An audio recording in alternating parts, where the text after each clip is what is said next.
salita ng katotohanan na may halong pag-ibig. Bring all the glory to God. Ito ang programa na kung saan mamumulat sana ang iyong mata sa isang katotohanan sa huling panahon. Good morning sa lahat ng ating mga taga-subaybay. Welcome kayo lahat dito sa Pilgrimage of Grace. At nawa ay nasa mabuti kayong kalagayan. Sa umagang ito ay mayroon tayong dadalhin na topic na isang bersikulo sa Bible na kung saan mishandled, misinterpreted, and widely abused sa kamay ng Calvinist. Sure yan, I am very sure, 100% na ang verse na ito inabuso sa pag-interpret. Kaya nga may mga verse sa Bible na binabaliwala na sa kanilang kamay kasi nga abuse na abuse ito. Kumbaga, kung sa bundok pa, pinutol mo na yung kahoy, sinunog mo pa yung ugat, walang natira. Abuso talaga na pag-interpret. So, ang verse na ito is controversial in the sense na dito nag-arise ang isang kaisipan, ang theological belief na paniniwala ng Calvinism na ang Diyos may pinili sa langit na maligtas at ang pinili niya neither be diminished nor increase, hindi mo na madagdagan, hindi mo na mabawasan pa. So ang pinili niya ito ay before the foundation of the world, from eternity to eternity, nakaset na lahat na program na kung sino ang kanyang iniligtas. Yun ang kanilang pagkakuha sa verse na ito. So hindi nila nakita actually ang susi ng pagkaunawa sa chapter na ito kasi mayroon silang, alam mo, yung assumption, may preconceived idea ka na sa chapter na ito at book, at walang iba ang book na ito is Ephesians chapter 1 verse 4. Mayroon ka ng idea at belief, kaya so minsan mahirapan kang makita ang truth na ang sagot sa kanyang sa mga tanong na yan andyan lang pala doon sa book mismo. So basahin natin ang Ephesians, itong nakasulat. Praise be to you, and peace from God our Father, and from the Lord Jesus Christ. Blessed be the God and Father of our Lord Jesus Christ, who hath blessed us with all spiritual blessings in heavenly places in Christ, according as he hath chosen us in him before the foundation of the world, that we should be holy and without blame before him in love. So ayon dyan kay Pablo, sa book of Ephesians chapter 1 verse 4, nakasulat dyan na ang Panginoong Diyos ay actually, pagdating sa spiritual things, spiritual na bagay, pinagpala na tayo ng Panginoon according sa Kanya. At ang verse 4, nag-open sa pinaka the best na verse na mabasa mo sa Bible, and then pinaka worst, dahil ito ang verse na ito nag-create ng another theology na sumira sa doktrina ng free grace, na sumira sa doktrina ng tao may freedom of choices, dahil ito'y naabuso sa kamay ng Calvinist. So ang verse na yan, sa verse 4 nakasulat na ang sabi nga dyan, according as he had chosen us in him before the foundation of the world. So dahil sa verse na yan, nag-conclude agad ang nakabasa nito, especially sa grupo ng Calvinism, na ang Diyos may pinili na before the foundation of the world. So nakaprogram lahat. What? Hindi nila nakita even until now. Kahit anong paliwanag mo sa kanila, dahil nakasit ng kanilang mind sa ganyan, wala nang chance na makita pa. Pero isang ano lang kasi yan may dot dyan o little ayuta. Ang word na as. Nakasulat kasi dyan according as he had chosen us in him. Pinili kita kay Kristo. Yung in him, si Kristo yan. Pinili kita kay Kristo.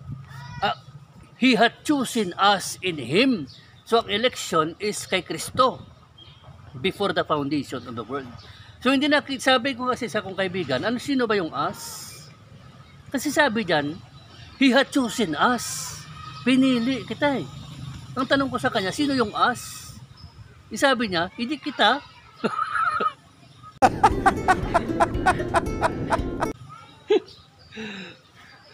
Tawa ako sa sabi niya. Yung as daw kita, hindi naman yung... Kasi, bakit ganyan ang kaisipan mo? Hindi mo kasi kinalka ng konti na ang word as na yan, nandyan ang sikreto, ang susi ng pagkaunawa sa Ephesians 1:4, nandyan sa word na as. Hanggat hindi mo nakikita ang susi na ang as pala ang susi na tamang pagkaunawa, hindi mo makikita ang tama. Pag nagkamali ka ng unawa sa word na as, magkakamali ka ng unawa sa before the foundation of the world, kasi ang as at ang before the foundation of the world basis, doon nakalink ang eleksyon. Sabihin ko sa inyo ang katotohanan. Ang word na as, pag binasa mo ang Book of Ephesians 1 hanggang sa katapusan, chapter 6, tumutukoy ang word na as sa two major categories ng human race, the Jews and the Gentiles. Yun ang verse na kung saan more than, kung hindi ako maaari magkamali, more than 15 times makikita mo sa Book of Ephesians na ang word na as, tumutukoy siya doon sa dalawang henerasyon o dalawang salinlahi ng tao, ang Hudyo sa Hintil. So kung makuha mo ang ibig sabihin ng word na as, maintindihan mo na very easy na ang interpretation sa verse na ito, mas madali mo siyang makuha. Kasi hanggat ang word na as hindi maliwanag sa'yo, sabihin mo lang according as He had chosen us in Him. Sabihin, sino yung as? Hindi kita. Hindi naman yung ganun. Ang kita, translation niya ng as na Tagalog man o Ilonggo, pero hindi tinanslate mo lang doon sa naas. Pero ang malaliman talaga, pag binasa mo ang word na as, pinag-aralan mo ang Book of Ephesians, tumutukoy siya doon sa dalawang kategory ng human race, ang Hudyo at Hintil. So pag nakuha mo ang concept na yan, maiintindihan mo na before the foundation of the world, ang Hudyo at ang Hintil pinili sa kaligtasan kay Kristo. Yun ang point actually ng word na as. Huwag mong gawin ang word na as, ang yo at saka s, na very individual. Na magsabi ka, okay, ang pinili kita, ang word na as dyan, bawat isa sa atin. Hindi naman ganun eh. Na pinili ng Diyos. Kasi isa word na as, parang hindi ya individual ang word na as. Ang word na as, kung nag-aaral kayo ng English, marami yan kita. Kumbaga, plural. Plural bang word na as? Kasi pagkaintindi ko, marami, plural. Kasi marami. Kita. Hindi siya tumukoy sa kay ganito, ganire, pangalan ng every individual, ang word na as. So, very clear kung basahin mo, para makita natin kung ano talaga ang word na as sa Ephesians 1:4, basahin natin ang Ephesians 3, verse 2 and 7. If ye have heard of the dispensation of the grace of God which is given me to you ward, how that by revelation he made known unto me the mystery, as I wrote afore in few words. Whereby, when ye read, ye may understand my knowledge in the mystery of Christ, which in other ages was not made known unto the sons of men, as it is now revealed unto his holy apostles and prophets by the Spirit, that the Gentiles should be fellow heirs, and of the same body, and partakers of his promise in Christ by the gospel, whereof I was made a minister, according to the gift of the grace of God given unto me by the effectual working of his power. So according sa nabasa natin, nadaanan natin na ito ang gospel of grace. Ini-reveal ng Panginoon sa dispensation of grace. Ibig sabihin, pag sinabi mong dispensation of grace, ito yung kapanahunan na kung saan nandito ang Kristo sa kanyang panahon or after na namatay siya or before na namatay siya, nasasakop yun sa grace ng kaligtasan sa pamamagitan ng pananampalataya kay Kristo. Yun ang dispensation of grace ng kaligtasan, biyaya ng Panginoon. And then, according sa binasa natin, na itong plano ng Diyos sa Hudyo at saka Hintil, yung word na as, composed ng Hudyo at saka Hintil, plano ito na kung saan inireveal na isang mystery na later pala ang Hudyo at saka Hintil pag-iisahin sa loob ng iglesia sa pamamagitan ni Kristo Jesus according kay Apostle Paul sa verse 3. Tinatawag yan na mystery. Pag sinabi mong mystery, nakatago na lihim na sa huling panahon ibinunyag. Oh my God! Wow! Lihim yan ng mga Hintil bilang ng Panginoong Diyos sa kaligtasan na makabenefit sila sa kaligtasan na nadisenyo ng Ama from all eternity. So yung mystery na yan, itinago niya noong panahon na yon, hindi pa na-reveal. So iniisip ng mga Hudyo ng kaligtasan para lang sa kanila. Hindi nila alam na sa eternal plan pala ng Diyos na mga Hintil sa dispensation of grace i-reveal sa pamamagitan ni Pablo ang mystery na ito na pag-isahin ang mga Hudyo at Hintil kay Kristo sa pangalan ni Kristo. Puna sa kay Kristo pa. And then sa verse na yan, ang mystery patuloy na itinago ng panahon na yon na hindi pa totally fully revealed ang grace at biyaya sa dispensation ng grace. So ang verse na yan, sinasabi din na mga Hintil daw according sa verse 6, dahil kasama sila doon sa plano ng Diyos sa kaligtasan, maging fellow heirs sila. Ibig sabihin kung anong mamanahin ng mga Hudyo na Kristiyano na sa kay Kristo, the same mamanahin din ng Hintil. Kung ano ang mapartake na promise ng mga Hudyo kay Kristo, God the same promise na maangkin ng Hintil. Walang favoritism. Kung anong ibinigay ng Diyos sa mga Hudyo, ibibigay niya sa Hintil. Diba? Halimbawa na lang ganito. Nung panahon ng Old Testament, ang mga nagpipreach ng message ng Panginoon, mga prophet, mga Hudyo. So ginamit sila ng Panginoon sa old times. Sa panahon ng grace, sa dispensation of grace, ginamit ng Panginoon ng mga Hintil naman. So parang pareho lang dalawa, di ba? Parehong ginamit kasi nga napabilang ng Hintil sa kaligtasan na ipinundar ng Panginoon from all eternity na mapabilang sila sa doctrine of election kay Kristo Jesus. Sabi nga, we are chosen in Him, in Christ. Ang Him si Kristo yan. So, ang nakasulat actually sa Ephesians chapter 1 verse 4, very clear na pag binasa mo yun, na before the foundation of the world, pinili ng Diyos ang mga Hudyo at saka Hintil. Since na ang word na us, tumutuko yan sa dalawang major category ng human race, Hudyo at saka Hintil. So, ang conclusion dyan na before the foundation of the world, pinili ng Diyos ang Hudyo at saka Hintil na maangkin ang kaligtasan kay Kristo para maangkin nilang kaligtasan kay Kristo kasi ang basis ng doctrine of election. Ibig sabihin, hindi porket ang Hudyo at saka Hintil pinili ng Diyos sa kaligtasan before the foundation of the world, automatic na lahat ng Hudyo, lahat ng Hintil, sa langit na lahat mapunta. Hindi naman ganun eh.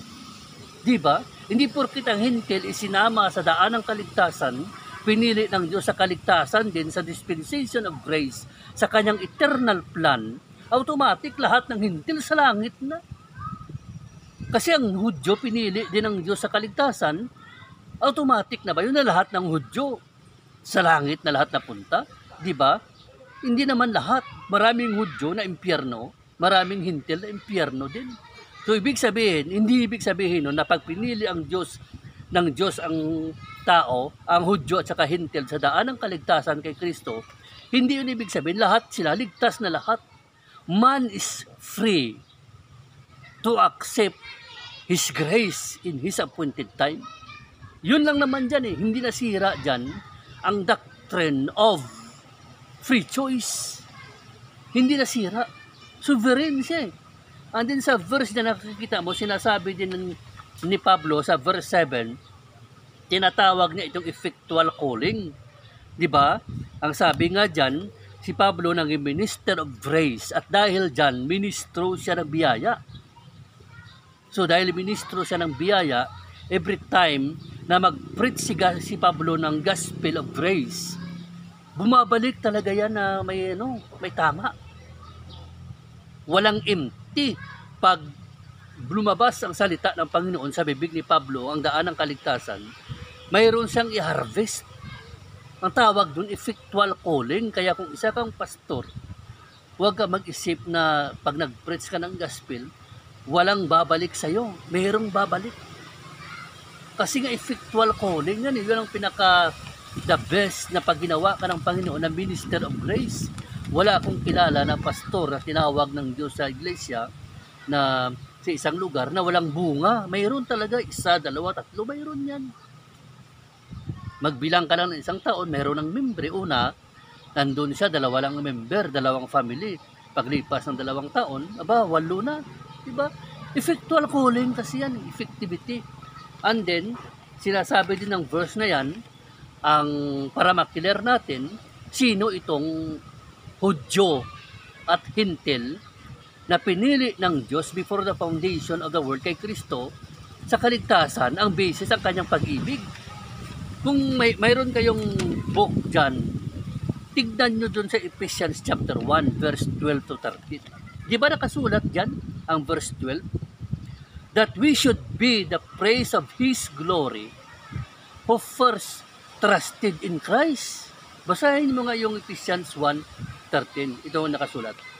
That we should be to the praise of His glory, who first trusted in Christ, in whom ye also trusted, after that ye heard the word of truth, the gospel of your salvation, in whom also after that ye believed, ye were sealed with that Holy Spirit of promise. Di ba nakasulat dyan, nakasulat dyan sa verse 12, who first trusted in Christ? Yung mga unang sumampalataya kay Kristo, sino ba yun? Of course, mga Hudyo yan. Sila ang unang sumampalataya. Ang sumunod, ang verse 13, nakasulat dyan, in whom also trusted after that ye heard the word of truth. So, ang verse 12, tumutukoy sa mga Hudyo, sumampalataya. So, ang verse 13, tumutukoy naman sa mga Hintil na sumampalataya din kasi ang first trusted verse kay Christ, na sumampalataya siya kay Kristo, mga Hudyo ang unang sumampalataya, nakasulat doon, in whom also. Di ba? Kayo rin naman, sumampalataya rin. No other than, mga Hintil yan. So, ang chapter 1, verse 12 to 13, is a perfect knowledge para makita mo na ang word na sa verse 4, no other than the Jews and the Gentile. Diba? Clear naman talaga yan eh. Hindi yan individual. Nga before the foundation of the world, si Pastor Guanson pinili ng Diyos sa kaligtasan. Individual lahat yan. Si Pedro, si Mateo, si Mark, si Lucas, at saka si Tarpulano, si Mr. Suanso, pinili din sa impyerno. Wala na. Hindi naman ganun eh. Walang ganun. Kasi hindi mo nakita siguro ang susi ng pagkaunawa sa Ephesians 1:4 bago ka tumalon sa before the foundation of the world. Kunin mong word na as.